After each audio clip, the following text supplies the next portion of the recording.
ನಮಸ್ಕಾರ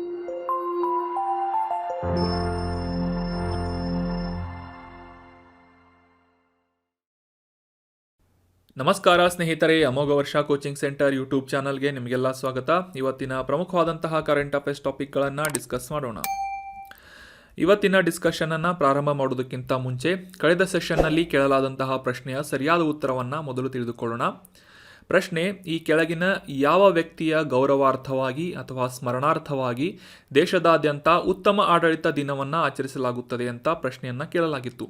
ಆಪ್ಷನ್ಗಳಲ್ಲಿ Sardar Vallabhbhai Patel, option 2 Netaji Subhash Chandra Bose, option 3 Indira Gandhi ಅಥವಾ option 4 Atal Bihari Vajpayee ಅಂತ ಇದೆ.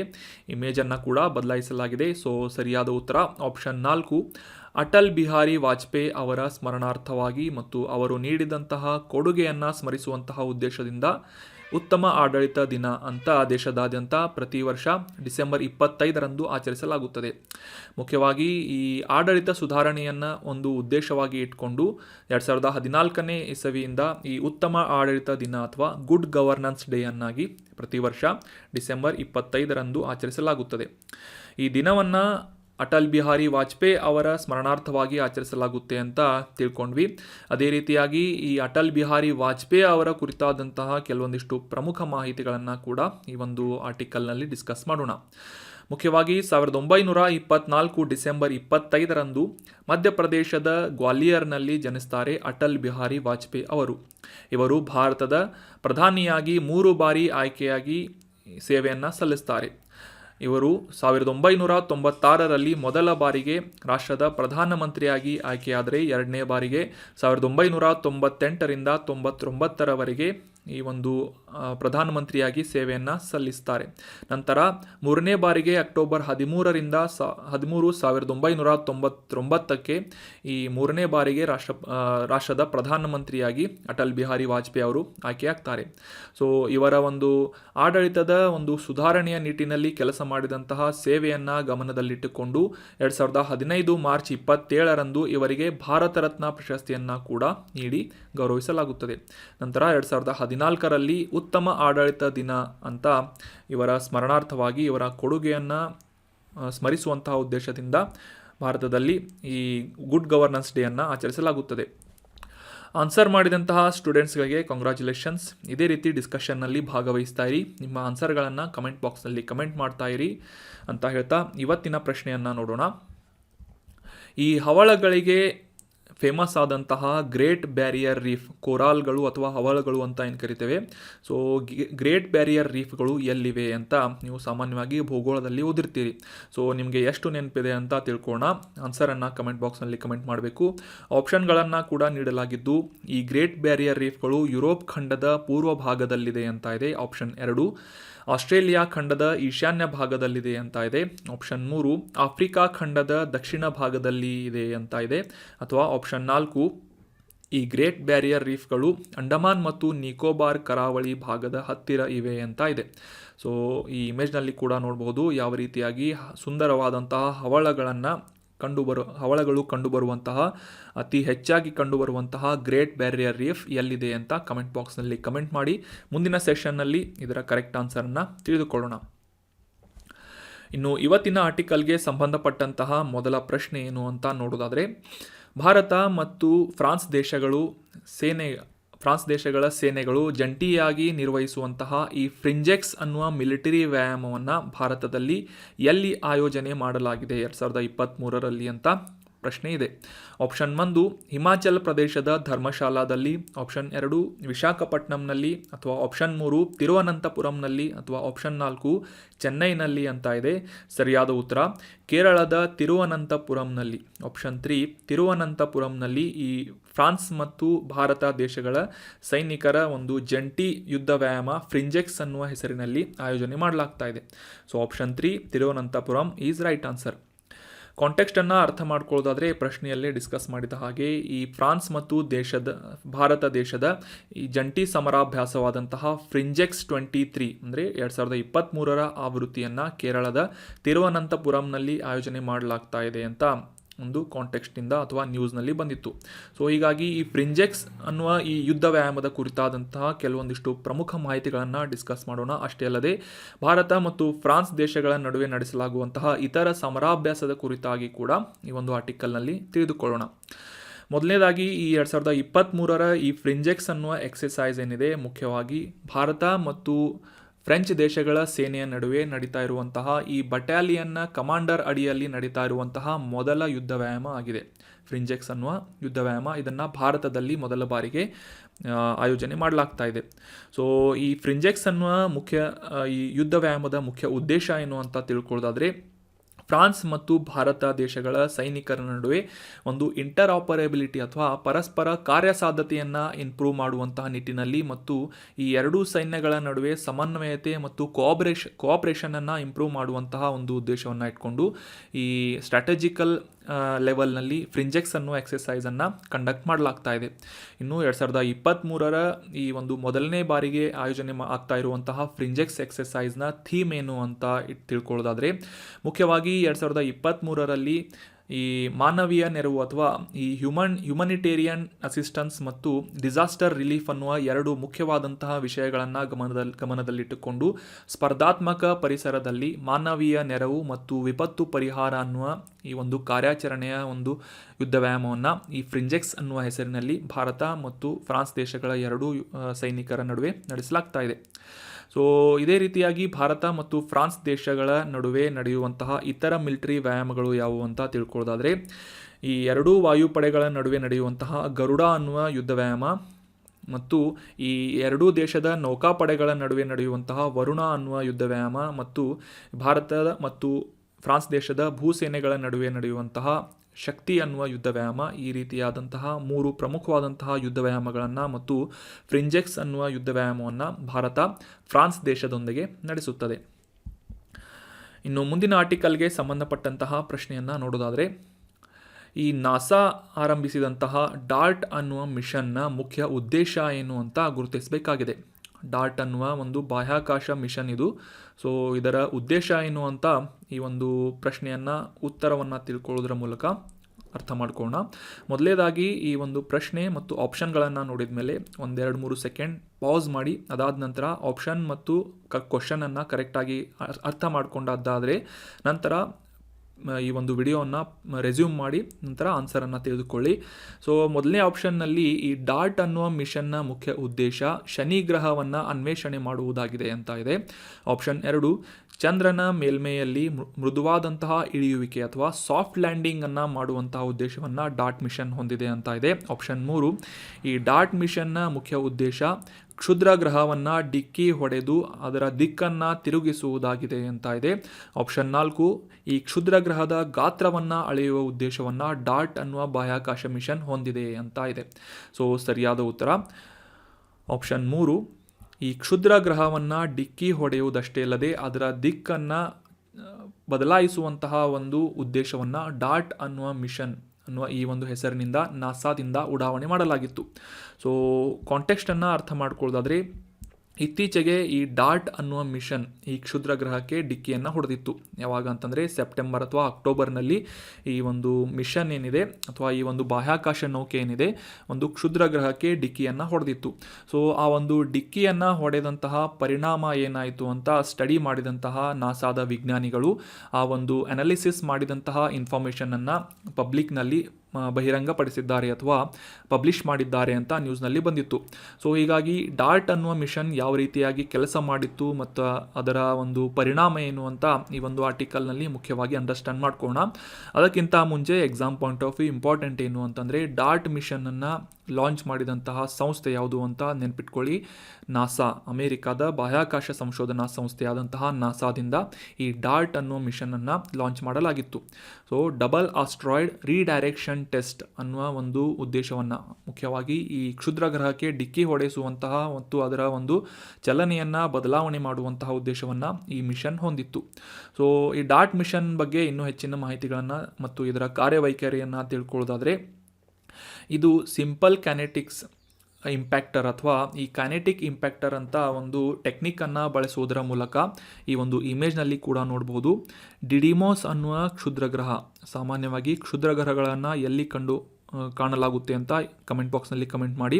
ಕ್ಷುದ್ರಗ್ರಹಗಳ ಪಟ್ಟಿ ಅಥವಾ ಈ ಬೆಲ್ಟ್ ಆಫ್ ಆಸ್ಟ್ರಾಯ್ಡ್ ಅಂತ ಏನು ಕರಿತೇವೆ, ಅದು ಯಾವ ಗ್ರಹಗಳ ನಡುವೆ ಇದೆ ಅಂತ ಕಮೆಂಟ್ ಬಾಕ್ಸ್ನಲ್ಲಿ ಕಮೆಂಟ್ ಮಾಡಿ. ಸೊ ಅದೇ ರೀತಿಯಾದಂತಹ ಈ ಒಂದು ಕ್ಷುದ್ರಗ್ರಹದ ಸುತ್ತುವಂತಹ ಈ ಡಿಮಾರ್ಫೋಸ್ ಅನ್ನುವ ಒಂದು ಉಪಗ್ರಹ, ಅಂದರೆ ಕ್ಷುದ್ರಗ್ರಹಕ್ಕೆ ಇರುವಂತಹ ಉಪಗ್ರಹ, ಇದು ಈ ಡಿಡಿಮೋಸ್ ಅನ್ನುವ ಕ್ಷುದ್ರಗ್ರಹದ ಸುತ್ತಾ ಇತ್ತು. ಸೊ ಆ ಒಂದು ಕ್ಷುದ್ರಗ್ರಹದ ದಿಕ್ಕನ್ನು ಬದಲಾವಣೆ ಮಾಡುವಂತಹ ಉದ್ದೇಶದಿಂದ ಈ ಒಂದು ಡಾರ್ಟ್ ಅನ್ನುವ ಬಾಹ್ಯಾಕಾಶ ನೌಕೆಯನ್ನು ಹಾರಾಟ ಮಾಡಲಾಗಿತ್ತು ನಾಸಾದಿಂದ. ಸೊ ಹೀಗಾಗಿ ಆ ಒಂದು ಬಾಹ್ಯಾಕಾಶ ನೌಕೆಯಿಂದ ಈ ಡಿಮಾರ್ಫೋಸ್ ಅನ್ನುವ ಕ್ಷುದ್ರಗ್ರಹದ ಸ್ಯಾಟಲೈಟ್ ಅಥವಾ ಉಪಗ್ರಹ ಏನಿದೆ ಅದಕ್ಕೆ ಒಂದು ಹೈ ಸ್ಪೀಡ್ನಿಂದ ಡಿಕ್ಕಿಯನ್ನು ಹೊಡೆಸಲಾಗಿತ್ತು. ಸೊ ಇದರಿಂದ ಪರಿಣಾಮ ಯಾವ ರೀತಿಯಾಗಿ ಇಂಪ್ಯಾಕ್ಟ್ ಮಾಡಿತು ಅಂತ ಈ ಒಂದು ನೆಕ್ಸ್ಟ್ ಸ್ಲೈಡ್ನಲ್ಲಿ ಡಿಸ್ಕಸ್ ಮಾಡೋಣ. ಇದನ್ನು ಮಾಡುವಂತಹ ಮುಖ್ಯ ಒಂದು ಟೆಕ್ನಿಕ್ ಯಾವುದು ಅಂತಂದರೆ ಕೈನೆಟಿಕ್ ಇಂಪ್ಯಾಕ್ಟರ್ ತಂತ್ರವನ್ನು ಇದರಲ್ಲಿ ಬಳಸಲಾಗಿತ್ತು. ಸಿಂಪಲ್ಲಾಗಿ ಅಂಡರ್ಸ್ಟ್ಯಾಂಡ್ ಮಾಡ್ಕೊಳ್ಳೋದಾದರೆ, ಒಂದು ಕ್ಷುದ್ರಗ್ರಹ ಅಥವಾ ಯಾವುದೇ ಒಂದು ಆಕಾಶಕಾಯವನ್ನು ಸ್ಮ್ಯಾಶ್ ಮಾಡುವಂತಹ ಅಥವಾ ಅದಕ್ಕೆ ಡಿಕ್ಕಿ ಹೊಡೆಸಿ ಅದರ ಒಂದು ಗತಿಯನ್ನು ಮತ್ತು ಅದರ ಒಂದು ಡೈರೆಕ್ಷನನ್ನು ಬದಲಾಯಿಸುವಂತಹ ಉದ್ದೇಶ ಈ ಡಾರ್ಟ್ ಮಿಷನ್ ಹೊಂದಿತ್ತು. ಸೊ ಕೈನೆಟಿಕ್ ಇಂಪ್ಯಾಕ್ಟರ್ ಮೂಲಕ ಈ ಒಂದು ಕ್ಷುದ್ರಗ್ರಹದ ಸ್ಯಾಟಲೈಟ್ ಆದಂತಹ ಡಿಮಾರ್ಫೋಸ್ಗೆ ಡಿಕ್ಕಿ ಹೊಡೆದದ್ದರಿಂದ ಸುಮಾರು 33 ನಿಮಿಷಗಳಷ್ಟು ಈ ಒಂದು ಡಿಮಾರ್ಫಸ್ನ ಟೈಮ್ ಬದಲಾಗಿದೆ, ಮಿನಿಟ್ಸ್ನಷ್ಟು ಬದಲಾಗಿದೆ ಮತ್ತು ಅದರ ಒಂದು ಕಕ್ಷೆ ಕೂಡ ಸಾಕಷ್ಟು ಬದಲಾವಣೆಯನ್ನು ಕಂಡಿದೆ ಅಂತ ರೀಸೆಂಟಾಗಿ ನಾಸಾದಿಂದ ಒಂದು ಅನಾಲಿಸಿಸನ್ನು ಅಥವಾ ಒಂದು ಪರಿಣಾಮವನ್ನು ಅಧ್ಯಯನ ಮಾಡಿ ಪಬ್ಲಿಷ್ ಮಾಡಲಾಗಿತ್ತು ಇನ್ಫಾರ್ಮೇಷನನ್ನು. ಸೊ ಸುಮಾರು 160 ಮೀಟರ್ ಅಗಲವಾಗಿರುವಂತಹ ಈ ಕ್ಷುದ್ರಗ್ರಹವಾದಂತಹ ಡಿಮಾರ್ಫೋಸ್, ಈ ಡಿಡಿಮೋಸ್ಗಿಂತ ಚಿಕ್ಕದಾದಂತಹ ಇದರ ಉಪಗ್ರಹ ಡಿಮಾರ್ಫೋಸ್ ಅನ್ನುವ 160 ಮೀಟರ್ ಅಗಲದ ಕ್ಷುದ್ರಗ್ರಹಕ್ಕೆ ಈ ಡಾರ್ಟ್ ಅನ್ನುವ ಮಿಷನ್ ಡಿಕ್ಕಿ ಹೊಡೆದಿತ್ತು. 2021 ನವೆಂಬರ್ನಲ್ಲಿ ಈ ಒಂದು ಡಾರ್ಟ್ ಮಿಷನನ್ನು ಲಾಂಚ್ ಮಾಡಲಾಗಿದ್ದು, ಇದರ ಡಿಕ್ಕಿ ಹೊಡೆದಂತಹ ಟೈಮ್ ಯಾವುದು ಅಂತಂದರೆ 26 ಸೆಪ್ಟೆಂಬರ್ 2022 ಈ ಒಂದು ಆರ್ಟಿಕಲನ್ನು ಕೂಡ ನಾವು ಡಿಸ್ಕಸ್ ಮಾಡಿದ್ವಿ, ಒಂದು ವಿಡಿಯೋವನ್ನು ಕೂಡ ನಾವು ನೋಡಿದ್ವಿ, ಯಾವ ರೀತಿಯಾಗಿ ಡಾರ್ಟ್ ಮಿಷನ್ನಿಂದ ಈ ಒಂದು ಕ್ಷುದ್ರಗ್ರಹದ ಸ್ಯಾಟಲೈಟ್ ಆದಂತಹ ಡಿಮಾರ್ಫೋಸ್ಗೆ ಡಿಕ್ಕಿಯನ್ನು ಹೊಡೆಸಲಾಗಿತ್ತು ಅಂತ ಕೂಡ ತಿಳ್ಕೊಂಡಿದ್ವಿ. ಸೊ ಇದರಿಂದ ಸುಮಾರು 33 ಮಿನಿಟ್ಸ್ನಷ್ಟು ಇದರ ಡೈರೆಕ್ಷನ್ ಬದಲಾಗಿದ್ದು, ಈ ಇಮೇಜ್ನಲ್ಲಿ ನೋಡೋ ಪ್ರಕಾರ ಮೊದಲು ಈ ವೈಟ್ ಕಲರ್ನ ಒಂದು ಕಕ್ಷೆಯಲ್ಲಿದ್ದಂತಹ ಬಿಳಿ ಬಣ್ಣದ ಒಂದು ರೇಖೆ ಏನಿದೆ, ಇದು ಮೊದಲು ಈ ಒಂದು ಡಿಮಾರ್ಫೋಸ್ ಅನ್ನುವ ಕ್ಷುದ್ರಗ್ರಹದ ಉಪಗ್ರಹ ಈ ಡಿಡಿಮೋಸ್ ಅನ್ನುವ ಕ್ಷುದ್ರಗ್ರಹದ ಸುತ್ತ ಇತ್ತು. ಸೊ ಅದನ್ನು ಡಿಕ್ಕಿ ಹೊಡೆದ ನಂತರ ಯಾವ ರೀತಿಯಾಗಿ ಈ ಒಂದು ಆರೆಂಜ್ ಕಲರ್ ಲೈನ್ನಲ್ಲಿ ಇದರ ಕಕ್ಷೆ ಬದಲಾಗಿದೆ ಅಂತ ನೀವು ಅರ್ಥ ಮಾಡ್ಕೋಬೋದಾಗಿದೆ.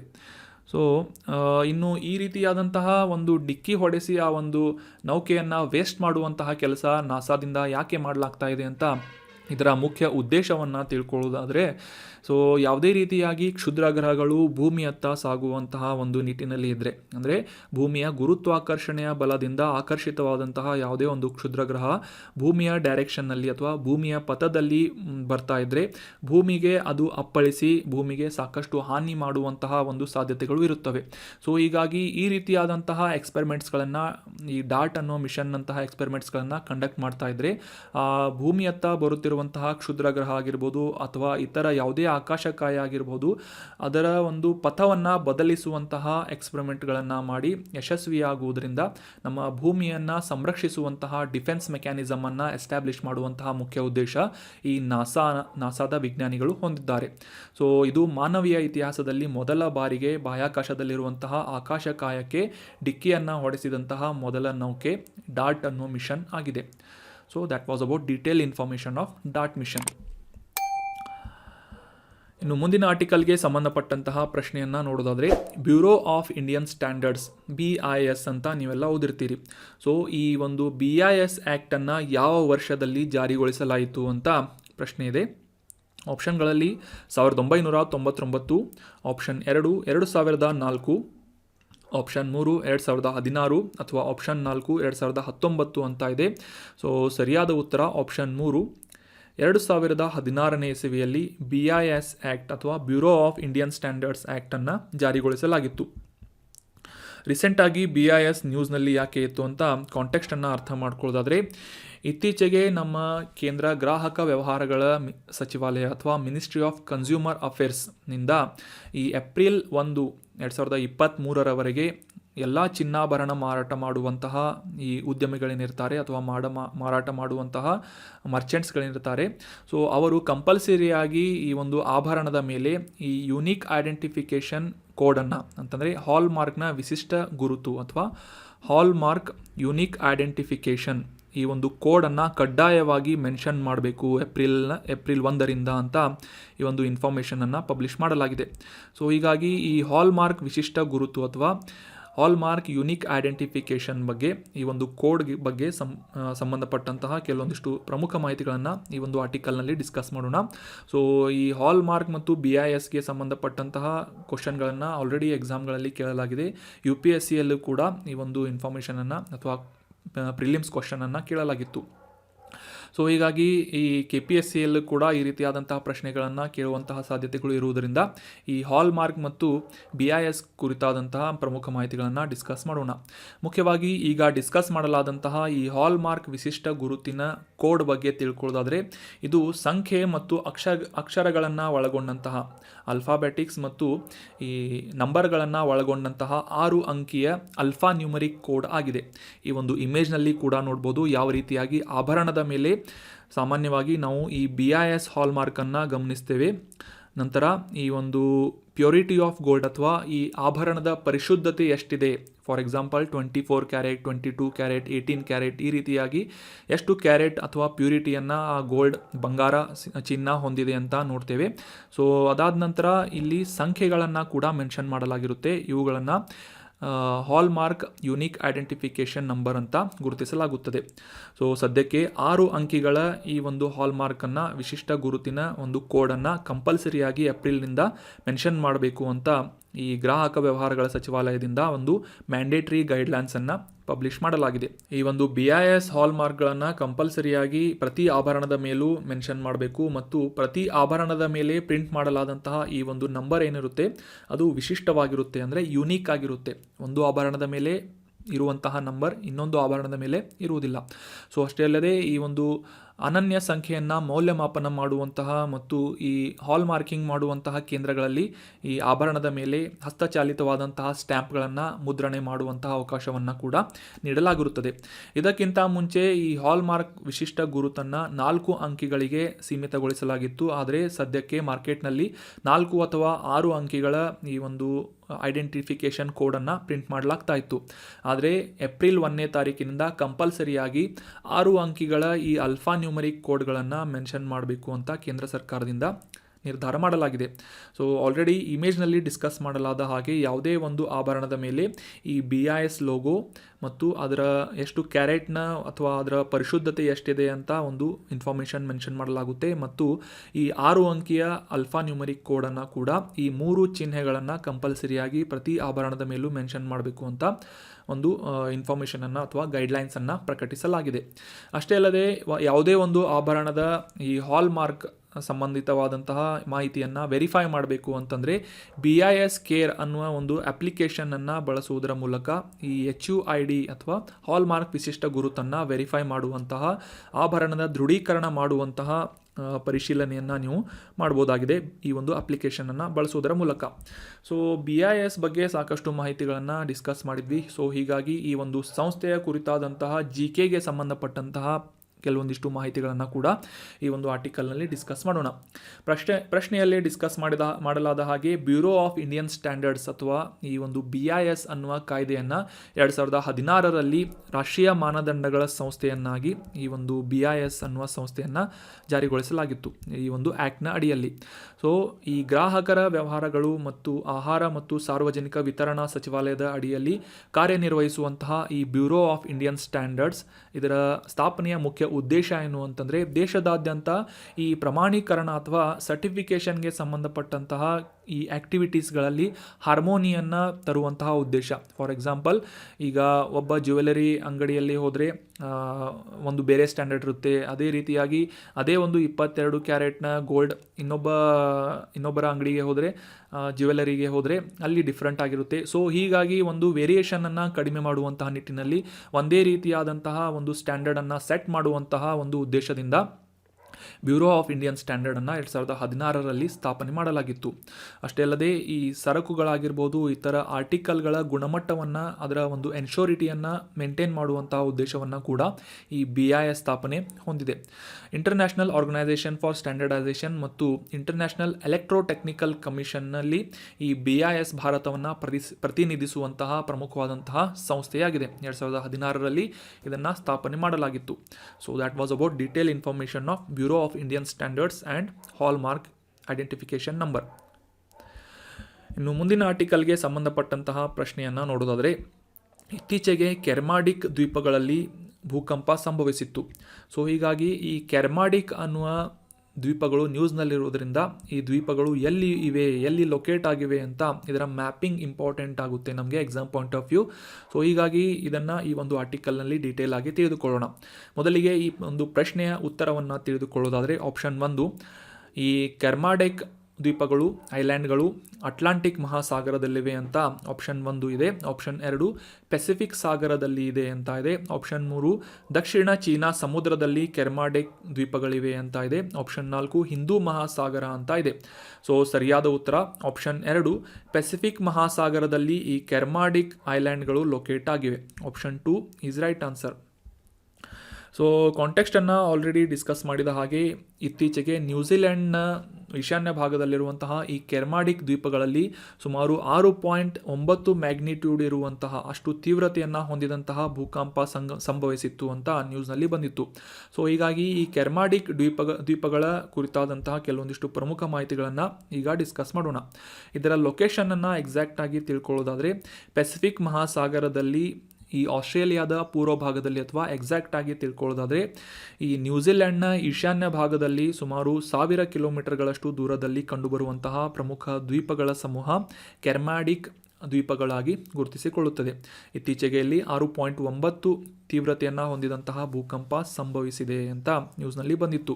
ಅಷ್ಟೇ ಅಲ್ಲದೆ ಈ ಒಂದು ಪೆಸಿಫಿಕ್ ಸಾಗರದಲ್ಲಿರುವಂತಹ ಈ ದ್ವೀಪಗಳು ಜ್ವಾಲಾಮುಖಿ ದ್ವೀಪಗಳಾಗಿ ಗುರುತಿಸಿಕೊಳ್ಳುತ್ತವೆ. ಅಂದರೆ ಸಾಕಷ್ಟು ಜ್ವಾಲಾಮುಖಿಯ ಚಟುವಟಿಕೆಯಿಂದ ಉದ್ಭವವಾದಂತಹ ದ್ವೀಪಗಳು ಈ ಕೆರ್ಮಾಡಿಕ್ ಅನ್ನುವ ದ್ವೀಪಗಳಾಗಿವೆ. ಸೊ ಈ ಒಂದು ಇಮೇಜ್ನಲ್ಲಿ ನೋಡುವ ಪ್ರಕಾರ ಈ ದ್ವೀಪಗಳು ಜ್ವಾಲಾಮುಖಿಯ ದ್ವೀಪಗಳಾಗುವುದಕ್ಕೆ ಮುಖ್ಯ ಕಾರಣ ಏನು ಅಂತಂದರೆ, ಈ ಟೆಕ್ಟಾನಿಕ್ ಪ್ಲೇಟ್ಸ್ಗಳು ಅಂದರೆ ಏನು ಅಂತ ಈ ಒಂದು ಭೂಗೋಳದಲ್ಲಿ ಓದಿರ್ತೀರಿ. ಅದೇ ರೀತಿಯಾದಂತಹ ಇಂಡೋ ಆಸ್ಟ್ರೇಲಿಯನ್ ಪ್ಲೇಟ್ ಅಥವಾ ಟೆಕ್ಟಾನಿಕ್ ಪ್ಲೇಟ್ ಮತ್ತು ಪೆಸಿಫಿಕ್ ಮಹಾಸಾಗರದ ಈ ಟೆಕ್ಟಾನಿಕ್ ಪ್ಲೇಟ್ನ ಸಬ್ಡಕ್ಟ್ ಆಗುವಂತಹ ಸಂದರ್ಭದಲ್ಲಿ ಅಥವಾ ಅಧೀನವಾಗುವಂತಹ ಒಮ್ಮುಖ ಗಡಿಯಲ್ಲಿ ರಚನೆಯಾದಂತಹ ವೋಲ್ಕ್ಯಾನಿಕ್ ದ್ವೀಪಗಳು ಈ ಕೆರ್ಮಾಡಿಕ್ ದ್ವೀಪಗಳಾಗಿವೆ. ಸೊ ಅಷ್ಟೇ ಅಲ್ಲದೆ ಈ ಜಲಾಂತರ್ಗಾಮಿ ಜ್ವಾಲಾಮುಖಿಗಳನ್ನು ಹೊಂದಿದಂತಹ ಆ ಸರಪಳಿಯನ್ನು ಹೊಂದಿದಂತಹ ಇಮೇಜ್ನಲ್ಲಿ ಕೂಡ ನೋಡ್ಬೋದು. ಈ ವೋಲ್ಕ್ಯಾನಿಕ್ ರಿಜಿಸ್ ಅಂತ ನಾವು ಕರಿತೇವೆ. ಪರ್ವತ ಶ್ರೇಣಿಯನ್ನು ಉಂಟು ಮಾಡುವಂತಹ ಈ ಒಂದು ಜ್ವಾಲಾಮುಖಿಗಳಿಂದ ಸಂಭವಿಸಿದಂತಹ ದ್ವೀಪಗಳು ಈ ಕೆರ್ಮಾಡಿಕ್ ದ್ವೀಪಗಳಾಗಿವೆ. ಸೊ ಅಷ್ಟೇ ಅಲ್ಲದೆ ಈ ಒಂದು ಕೆರ್ಮಾಡಿಕ್ ದ್ವೀಪಗಳನ್ನು ಸದ್ಯಕ್ಕೆ ನ್ಯೂಜಿಲೆಂಡ್ನ ಸರ್ಕಾರದಿಂದ ಮತ್ತು ಇತರ ಸ್ಥಳೀಯ ಸಂಸ್ಥೆಗಳಿಂದ ಮೇಂಟೈನ್ ಮಾಡಲಾಗ್ತಾ ಇದ್ದು, ಸಾಮಾನ್ಯವಾಗಿ ಈ ಕಳೆಯ ನಿಯಂತ್ರಣ ಮಾಡುವುದು ಮತ್ತು ಇತರ ಹವಾಮಾನ ವೀಕ್ಷಣೆಯನ್ನು ಮಾಡುವಂತಹ ಒಂದು ಕೆಲಸಗಳನ್ನು ಈ ನ್ಯೂಜಿಲೆಂಡ್ ಸರ್ಕಾರದಿಂದ ಮಾಡಲಾಗುತ್ತದೆ. ಸಾಮಾನ್ಯವಾಗಿ ಇಲ್ಲಿ ಯಾವುದೇ ರೀತಿಯಾದಂತಹ ಜನವಸತಿ ಇಲ್ಲದೇ ಇರುವಂತಹ ದ್ವೀಪಗಳಾಗಿ ಈ ಕೆರ್ಮಾಡಿಕ್ ದ್ವೀಪಗಳು ಗುರುತಿಸಿಕೊಳ್ಳುತ್ತವೆ. ಇಲ್ಲಿ ಕಂಡುಬರುವಂತಹ ರೌಲ್ ಅನ್ನುವ ಒಂದು ಐಲ್ಯಾಂಡನ್ನು ಹೊರತುಪಡಿಸಿ ಯಾವುದೇ ರೀತಿಯಾಗಿ ಇಲ್ಲಿ ಜನವಸತಿಯನ್ನು ನಾವು ಕಾಣುವುದಿಲ್ಲ.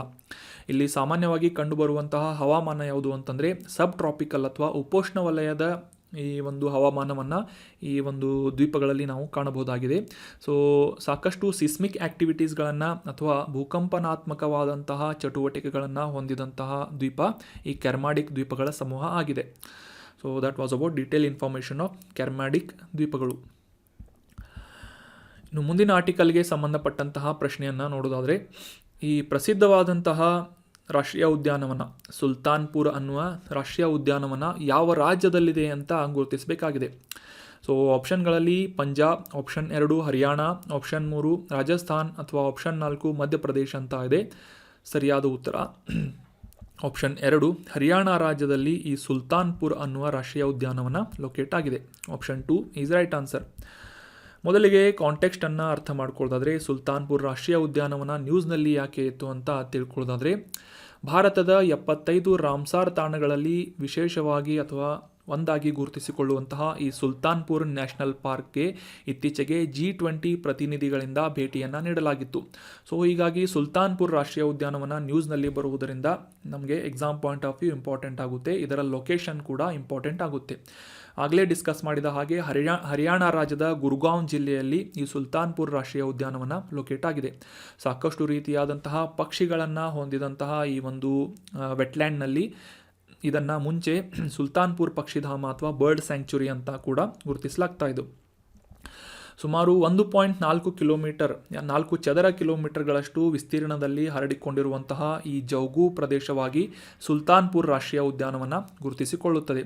ಅಷ್ಟೇ ಅಲ್ಲದೆ ಸಾಕಷ್ಟು ವಲಸಿಗ ಮತ್ತು ಸ್ಥಳೀಯವಾದಂತಹ ಪಕ್ಷಿಗಳಿಗೆ ಒಂದು ಆವಾಸ ಸ್ಥಾನವಾಗಿ ಈ ಒಂದು ಜೌಗು ಪ್ರದೇಶ ಅಥವಾ ಸುಲ್ತಾನ್ಪುರ್ ರಾಷ್ಟ್ರೀಯ ಉದ್ಯಾನವನ ಗುರುತಿಸಿಕೊಳ್ಳುತ್ತದೆ. 2021ರಲ್ಲಿ ರಾಮ್ಸಾರ್ ತಾಣಗಳಲ್ಲಿ ಒಂದಾಗಿ ಈ ಒಂದು ಸುಲ್ತಾನ್ಪುರ್ ರಾಷ್ಟ್ರೀಯ ಉದ್ಯಾನವನ್ನು ಗುರುತಿಸಲಾಗಿತ್ತು. ಸೊ ಇದು ಅಂತಾರಾಷ್ಟ್ರೀಯ ಪ್ರಾಮುಖ್ಯತೆಯನ್ನು ಹೊಂದಿದಂತಹ ಆರ್ದ್ರ ಭೂಮಿ ಅಥವಾ ಜೌಗು ಭೂಮಿಯಾಗಿ ಗುರುತಿಸಿಕೊಳ್ಳುತ್ತದೆ.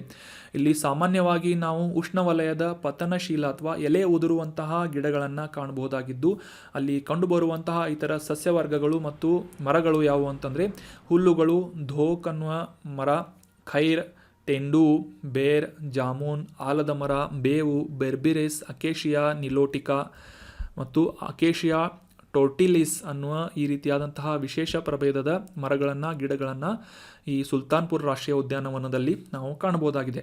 ಇದಕ್ಕಿಂತ ಮುಂಚೆ ಪಕ್ಷಿಧಾಮವಾಗಿದ್ದಂತಹ ಈ ಒಂದು ರಾಷ್ಟ್ರೀಯ ಉದ್ಯಾನವನದಲ್ಲಿ ಸುಮಾರು 320ಕ್ಕೂ ಹೆಚ್ಚು ಜಾತಿಯ ಪಕ್ಷಿಗಳನ್ನು ನಾವು ಕಾಣಬಹುದಾಗಿದೆ. ಇದರಲ್ಲಿ ಸಾಕಷ್ಟು ರೀತಿಯಾದಂತಹ ಸ್ಥಳೀಯವಾದಂತಹ ಪಕ್ಷಿ ಪ್ರಭೇದಗಳು ಮತ್ತು ವಲಸೆ ಬರುವಂತಹ ಪಕ್ಷಿ ಪ್ರಭೇದಗಳನ್ನು ಕೂಡ ನಾವು ಇಲ್ಲಿ ಕಾಣಬಹುದಾಗಿದ್ದು ಅದರಲ್ಲಿ ವಿಶೇಷವಾಗಿ ಗುರುತಿಸಲಾದಂತಹ ಕೆಲವೊಂದಿಷ್ಟು ಪಕ್ಷಿಗಳು ಯಾವುವು ಅಂತಂದರೆ hoopoe, purple sunbird, black francolin, little cormorant, Indian cormorant, Siberian crane, greater flamingo, common teal, common greenshank ಮತ್ತು ರಾಫ್ ಅನ್ನುವ ಒಂದು ಪಕ್ಷಿ ಪ್ರಭೇದಗಳನ್ನು ನಾವು ಇಲ್ಲಿ ಕಾಣಬಹುದಾಗಿದೆ. ಈ ಒಂದು ಇಮೇಜ್ನಲ್ಲಿ ಕೂಡ ನೋಡ್ಬೋದು ಯಾವ ರೀತಿಯಾಗಿ ಸುಲ್ತಾನ್ಪುರ್ ನ್ಯಾಷನಲ್ ಪಾರ್ಕ್ನಲ್ಲಿ ವಲಸೆ ಬರುವಂತಹ ಅಥವಾ ಮೈಗ್ರೇಟರಿ ಬರ್ಡ್ಸ್ಗಳನ್ನು ನಾವು ಕಾಣಬಹುದಾಗಿದೆ ಮತ್ತು ಇಲ್ಲಿ ಸ್ಥಳೀಯವಾಗಿ ಕಾಣಬಹುದಾದಂತಹ ಪಕ್ಷಿ ಪ್ರಭೇದಗಳನ್ನು ಕೂಡ ಇಲ್ಲಿ ಈ ಒಂದು ಇಮೇಜ್ನಲ್ಲಿ ನೀವು ನೋಡ್ಬೋದಾಗಿದೆ. So that was about detail information of Sultanpur national park. So ಇವತ್ತು ಡಿಸ್ಕಸ್ ಮಾಡಲಾದಂತಹ ಎಲ್ಲ ಆರ್ಟಿಕಲ್ಸ್ಗಳನ್ನು ಮತ್ತೊಮ್ಮೆ ರಿವೈಸ್ ಮಾಡಿಬಿಡೋಣ. ಮೊದಲನೇ ಆರ್ಟಿಕಲ್ನಲ್ಲಿ ಭಾರತ ಮತ್ತು ಫ್ರಾನ್ಸ್ ದೇಶಗಳ ನಡುವೆ ನಡೆಯುವಂತಹ ಈ ಫ್ರಿಂಜೆಕ್ಸ್ ಅನ್ನುವ ಯುದ್ಧ ವ್ಯಾಯಾಮವನ್ನು 2023ರ ಆವೃತ್ತಿಯ ಮೊದಲ ಬಾರಿಗೆ ತಿರುವನಂತಪುರಂನಲ್ಲಿ ಆಯೋಜನೆ ಮಾಡಲಾಗ್ತಾ ಇದೆ ಮತ್ತು ಭಾರತ ಮತ್ತು ಫ್ರಾನ್ಸ್ ದೇಶಗಳ ನಡುವೆ ನಡೆಯುವಂತಹ ಇತರ ಯುದ್ಧ ವ್ಯಾಯಾಮಗಳ ಕುರಿತಾಗಿ ಈ ಒಂದು ಫಸ್ಟ್ ಆರ್ಟಿಕಲ್ನಲ್ಲಿ ಡಿಸ್ಕಸ್ ಮಾಡಿದ್ವಿ. ನಂತರದ ಆರ್ಟಿಕಲ್ನಲ್ಲಿ ನಾಸಾದಿಂದ ಉಡಾವಣೆ ಮಾಡಲಾದಂತಹ ಡಾರ್ಟ್ ಅನ್ನುವ ಮಿಷನ್ ಕುರಿತಾದಂತಹ ಡೀಟೇಲ್ ಇನ್ಫಾರ್ಮೇಷನನ್ನು ತಿಳ್ಕೊಂಡ್ವಿ ಮತ್ತು ಇದರ ಮುಖ್ಯ ಉದ್ದೇಶ ಮತ್ತು ಯಾವ ರೀತಿಯಾಗಿ ಈ ಒಂದು ಬಾಹ್ಯಾಕಾಶ ನೌಕೆ ಕೆಲಸವನ್ನು ಮಾಡಿತ್ತು, ಇತ್ತೀಚೆಗೆ ನಾಸಾದಿಂದ ಅದರ ಒಂದು ಅನಾಲಿಸಿಸನ್ನು ಪಬ್ಲಿಷ್ ಮಾಡಲಾಗಿದೆ ಅಂತ ಡೀಟೇಲ್ ಆಗಿ ಡಿಸ್ಕಸ್ ಮಾಡಿದ್ವಿ. ನಂತರದ ಆರ್ಟಿಕಲ್ನಲ್ಲಿ ಬ್ಯೂರೋ ಆಫ್ ಇಂಡಿಯನ್ ಸ್ಟ್ಯಾಂಡರ್ಡ್ಸ್ ಮತ್ತು ಈ ಹಾಲ್ ಮಾರ್ಕ್ ವಿಶೇಷ ಗುರುತಿನ ಬಗ್ಗೆ ಈ ಒಂದು ಕೋಡ್ ಬಗ್ಗೆ ಡೀಟೇಲ್ ಆಗಿ ಡಿಸ್ಕಸ್ ಮಾಡಿದ್ವಿ. ನಂತರದ ಆರ್ಟಿಕಲ್ನಲ್ಲಿ ಈ ಕಾರ್ಮಾಡೆಕ್ ದ್ವೀಪಗಳ ಕುರಿತಾದಂತಹ ಮ್ಯಾಪಿಂಗ್ಗೆ ಲೊಕೇಶನ್ಗೆ ಸಂಬಂಧಪಟ್ಟಂತಹ ಮಾಹಿತಿಗಳನ್ನು ಡೀಟೇಲ್ ಆಗಿ ಅಂಡರ್ಸ್ಟ್ಯಾಂಡ್ ಮಾಡ್ಕೊಂಡ್ವಿ. ನಂತರದ ಆರ್ಟಿಕಲ್ನಲ್ಲಿ ಸುಲ್ತಾನ್ಪುರ್ ರಾಷ್ಟ್ರೀಯ ಉದ್ಯಾನವನದ ಕುರಿತಾದಂತಹ ಡೀಟೇಲ್ ಇನ್ಫಾರ್ಮೇಷನನ್ನು ಡಿಸ್ಕಸ್ ಮಾಡಿದ್ವಿ. So that was all about today's articles. ಈ ಕಂಟೆಂಟನ್ನು ನಿಮ್ಮ ಎಲ್ಲ ಫ್ರೆಂಡ್ಸ್ಗಳ ಜೊತೆ ಶೇರ್ ಮಾಡಿ. Thank you so much for joining the discussion. Have an awesome day.